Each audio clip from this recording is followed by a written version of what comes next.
everybody. Welcome back to another Faith on Friday. I'm so thankful that you've decided to join me today for another short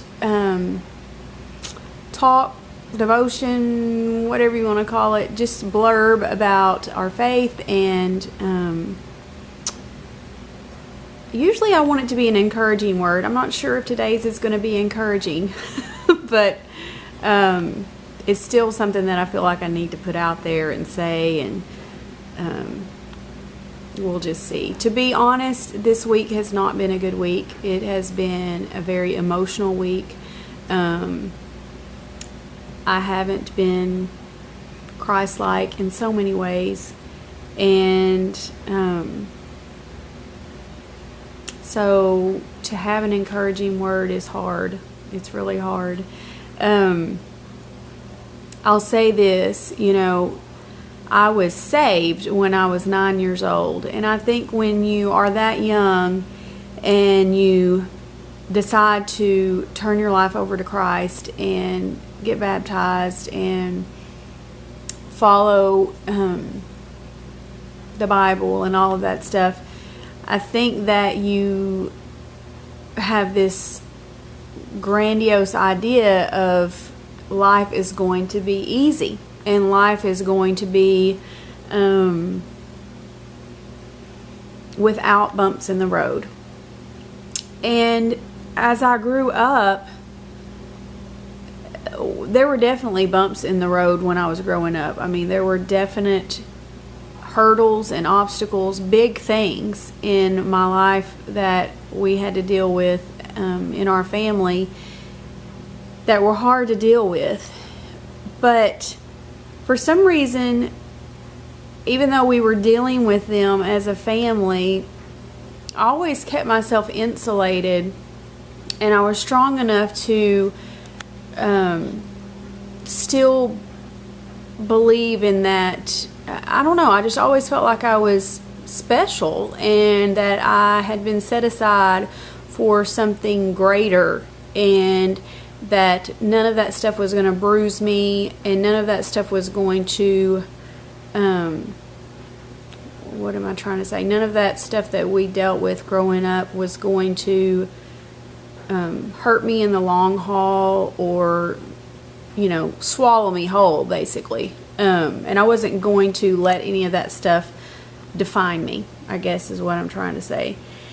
But, as an adult, and dealing with the death of a child, and dealing with the disabilities of another child, dealing with the death of Brian's mom early on in our marriage, we had to grow up really fast, and we became old souls really fast. And I learned then that even though I was, quote, saved, I had not been saved from the yuck and the nastiness of the world and the stuff that sin has brought into our world, because this is definitely not God's original plan. His original plan was to be in relationship and fellowship with us, but sin entered the world and things changed, and man has free will to do things, and I don't believe that God makes us sick or makes us disabled or anything like that, but I do believe that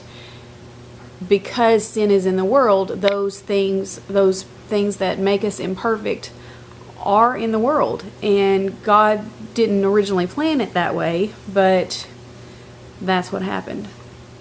And so we, unfortunately, even though we are saved and set aside for a grander plan and an eternal life in heaven and eternal relationship with Him, we are not saved from some of that junk that is in the world. And this week, Brian and I mean, just to be honest, we've been to hell and back with our kids. I mean, watching your son die is not a fun thing. It's a very special experience, and an experience that I wouldn't have wanted anybody else to share with him. I mean, as his mom, I wanted to be there as he left the world, just as I was there as he entered the world. But that was a hard thing. And even 12 years later, it's still hard to think about. And watching Clayton deal with the pain of his disability, and watching him deal with the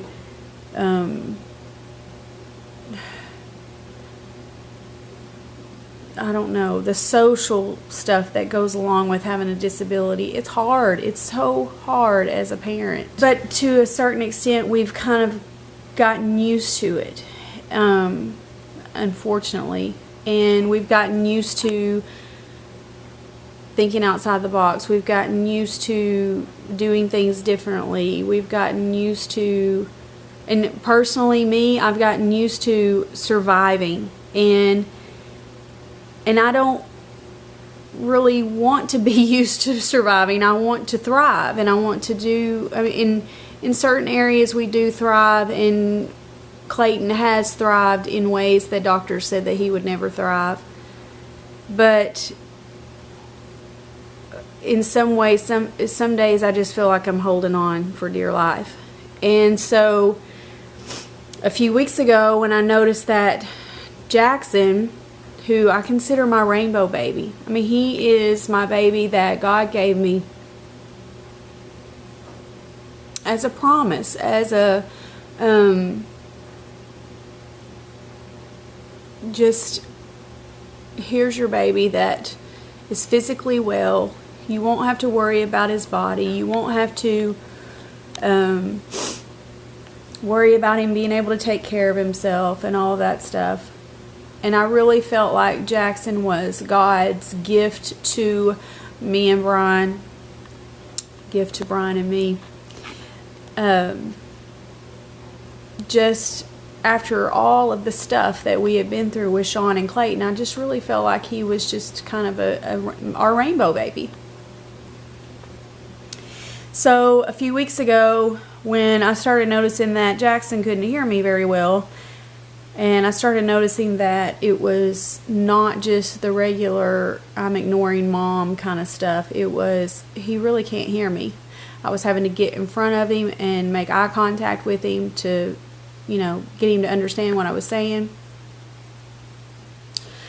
I try not to let myself worry and try not to think about it too much.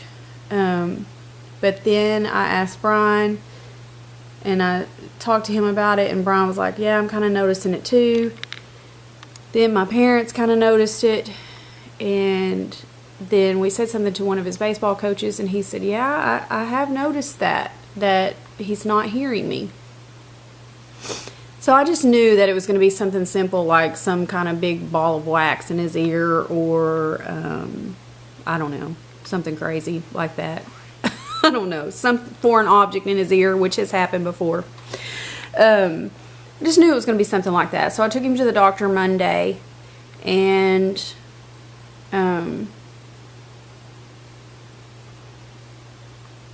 his ears were clear. Nothing in his ears, no fluid in his ears.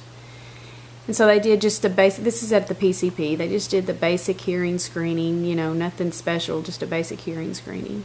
And he didn't hear anything that they did in the headphones. He didn't hear one sound. And he was, Mama, I did good, didn't I? I said, yes, you did great. Because he was so worried about it. And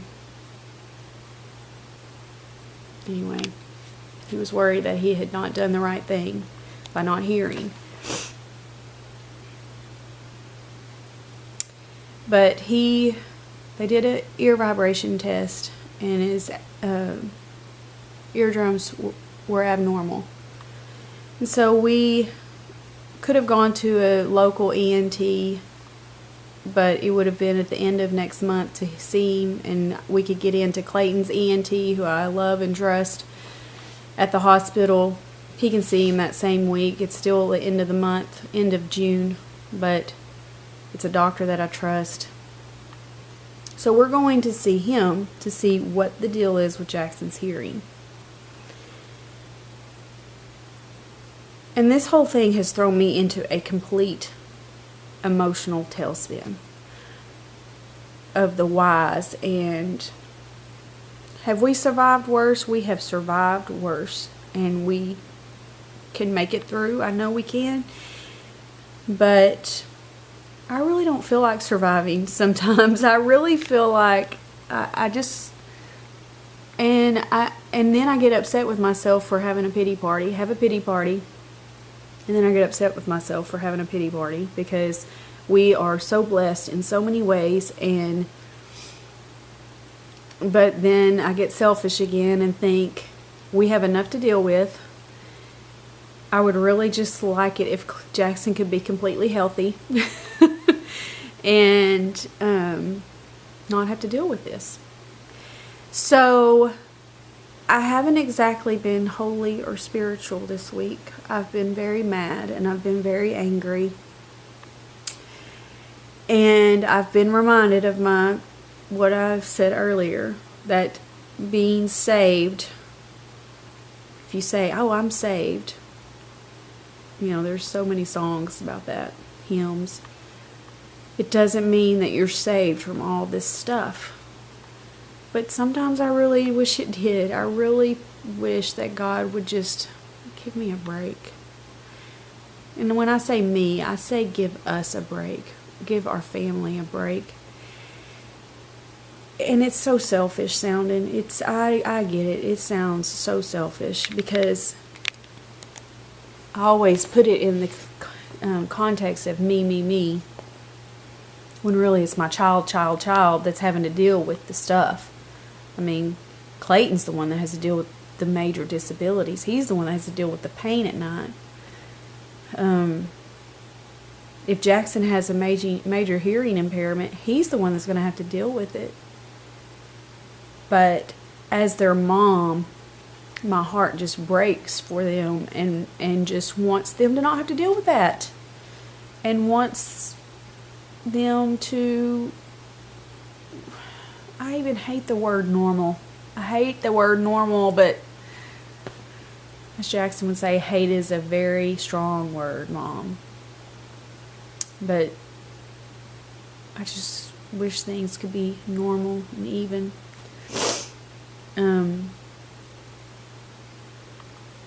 Anyway. So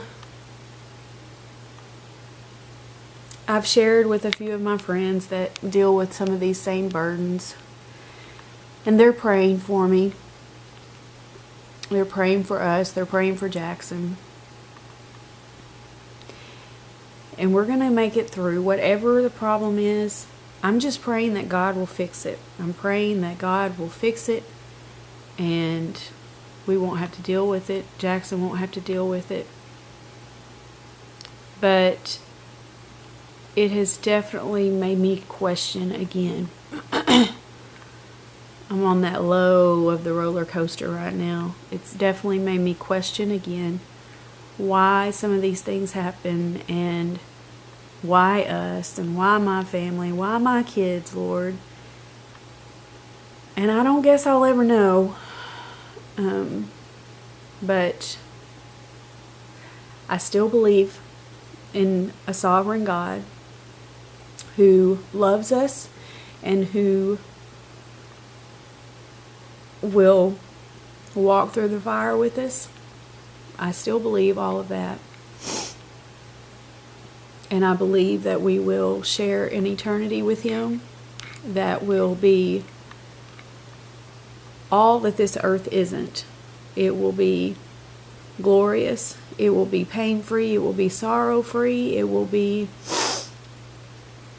as the old Dottie Rambo song says, there's not going to be a wreath of death on my front door in heaven. My mansion's not going to have that wreath of death anymore. And so I always say that I'll pray for y'all, and I do.